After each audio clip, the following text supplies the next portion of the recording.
Baba yake anataka kununuza kiwanja. Hivyo tumekuja kukiangalia.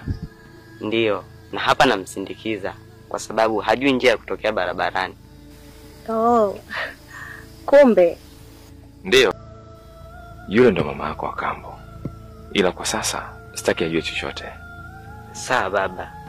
Na imani una sababu za msingi. Una akili sana. That's my son. Ya, salama. Japo ilibaki kidogo tu tukamatwe na adui zetu. Unamaanisha nini? Tumekutana na mama akambo njiani. Lakini kwa bahati nzuri hajagundua huyu kuwa ni Tony. Mtoto yupi? Yule alozaliwa au? Hapana. Yule kijana aliyokuwa anaongozana na pasa. Ndio nimemuona, kwani kuna tatizo gani? Yule mtoto amefanana sana na mama Tony. Nina nyumba iko kule juu stendi. Kuanzia sasa hiyo nyumba ni mali yako. Kwa hiyo tutapanga siku ya kwenda kumuona mwanasheria wangu ili tuweze kukamilisha hizo documents. Madam. Abi, nipo huku chumbani, njoo.